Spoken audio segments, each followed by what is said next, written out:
J'ai pardonné sans jamais recevoir d'excuses. Cette phrase me paraît encore étrange quand je la dis. Pas parce qu'elle est fausse, mais parce que le pardon, en général, vient après des mots. Après un « je suis désolé ». Après des explications. Après des larmes. Après une reconnaissance de la blessure.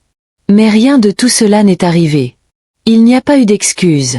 Personne ne s'est assis en face de moi pour dire « je sais que je t'ai fait mal ». Personne n'a cherché les bons mots. Personne n'a demandé pardon. Et pourtant, j'ai pardonné. Je me souviens très bien du moment où je l'ai compris. J'étais debout dans ma cuisine. Rien de dramatique. Pas de cris. Pas de porte claquée. Pas de scène finale. C'était calme. Trop calme. Je tenais une assiette entre mes mains. Je la séchais lentement. Alors qu'elle était déjà sèche. La radio était allumée. Mais je ne l'écoutais pas. Mon téléphone était posé sur la table derrière moi. Et je n'attendais plus qu'il sonne. C'est là que j'ai compris. Je n'étais pas en colère. Je n'étais même pas triste comme on imagine la tristesse. J'étais fatiguée. Fatiguée de repenser aux mêmes conversations.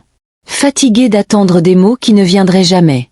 Fatiguée d'espérer que quelqu'un reconnaisse enfin ce qu'il m'avait fait. Et dans cette fatigue, quelque chose s'est adouci. Pas eux. Moi.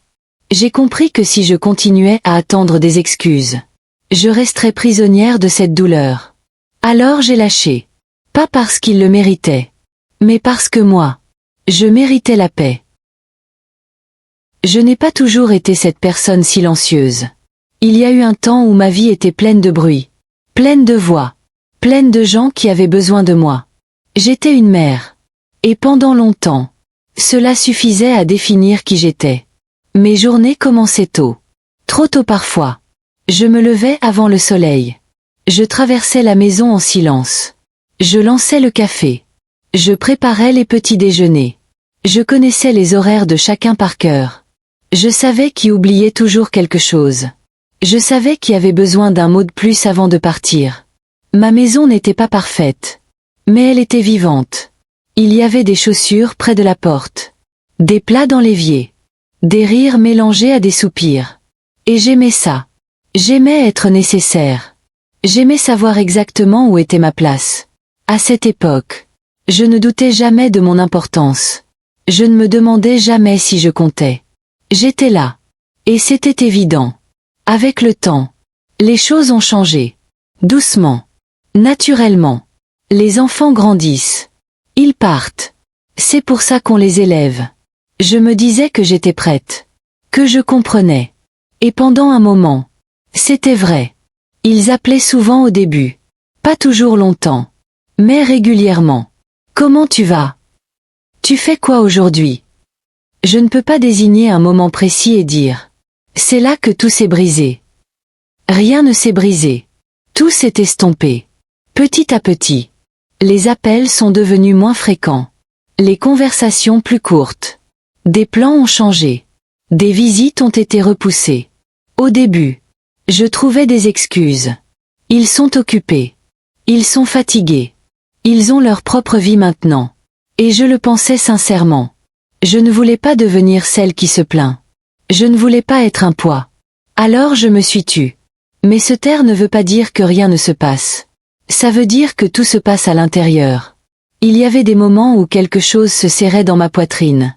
Des moments où je sentais une distance. Même sans mots. Un ton plus froid. Un message plus rapide. Mais je disais rien.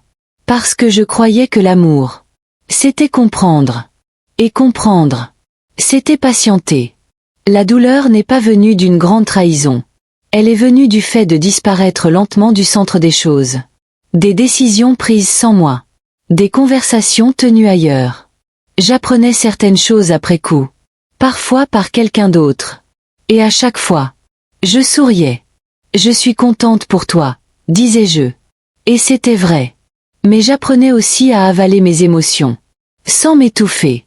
Je me disais que c'était normal. Que c'était la vie. Mais une question me suivait partout. Est-ce que j'avais fait quelque chose de mal? Je ne l'ai jamais posée à voix haute. Peut-être parce que je craignais la réponse. Ou peut-être parce que je la connaissais déjà.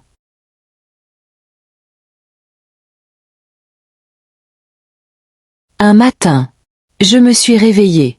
Et j'ai compris que quelque chose avait changé en moi. Je ne regardais plus mon téléphone dès le réveil. Je n'espérais plus de messages.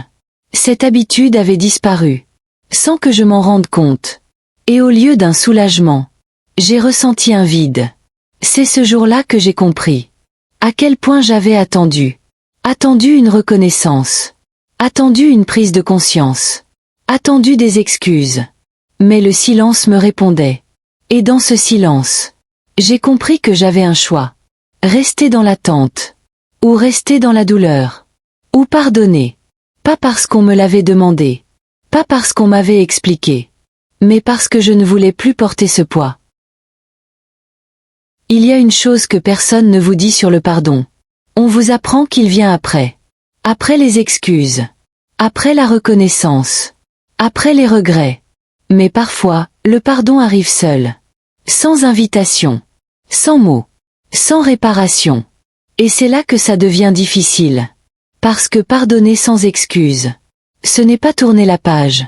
C'est apprendre à lire la même page. Sans que ça fasse mal. Je continuais à voir ces personnes. À parler avec elles. À sourire. Rien n'avait changé à l'extérieur. Mais à l'intérieur.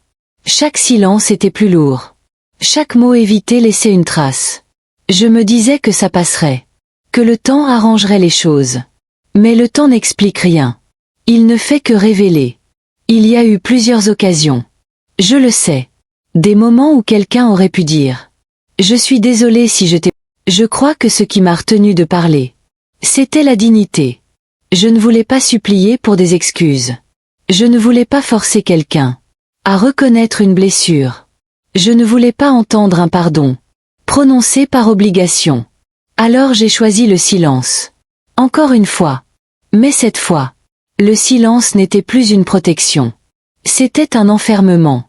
Ce jour-là, je me souviens très bien. J'étais seule. La maison était calme. Pas un silence lourd. Un silence ordinaire. Je pensais à tout ce qui s'était passé.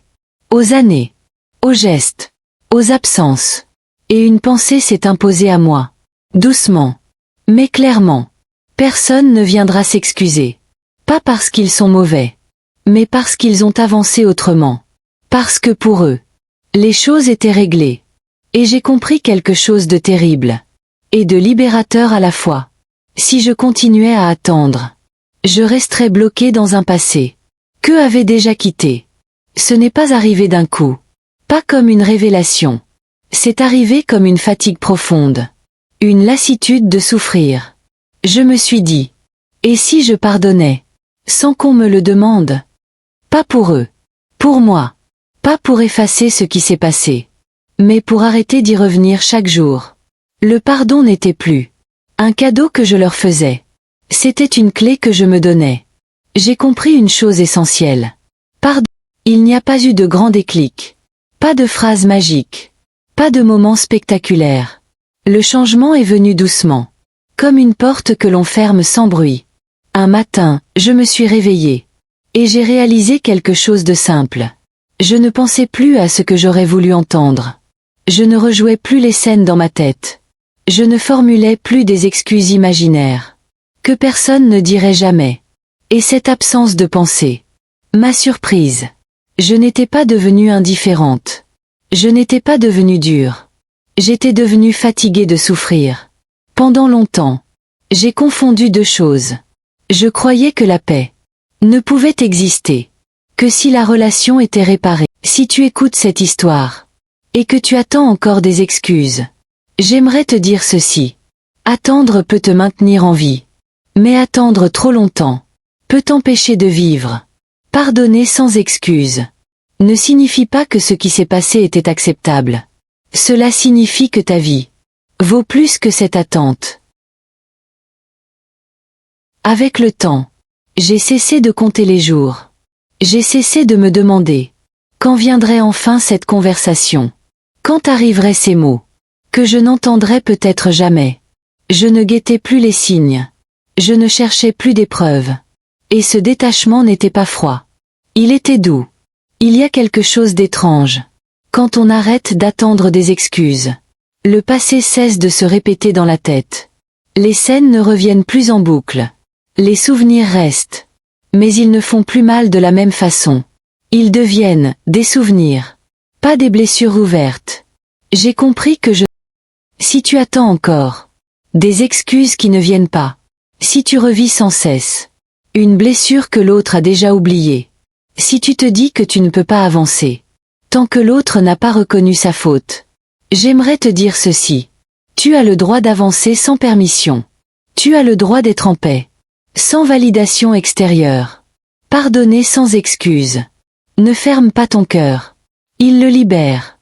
Toutes les histoires ne se terminent pas. Par une conversation sincère. Par une reconnaissance tardive. Par des mots justes.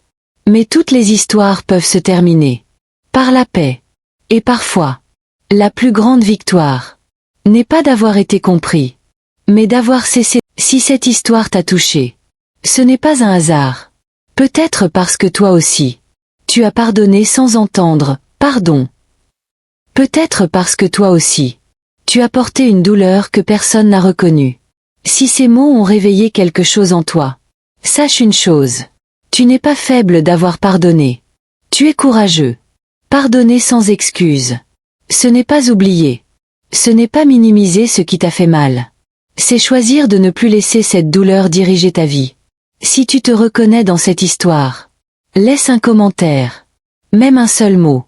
Pour dire « moi aussi ». Abonne-toi à cette chaîne. Si tu as besoin d'histoires qui parlent doucement, mais qui guérissent profondément. Et si quelqu'un te vient à l'esprit en ce moment, quelqu'un qui porte une blessure en silence, partage-lui cette vidéo.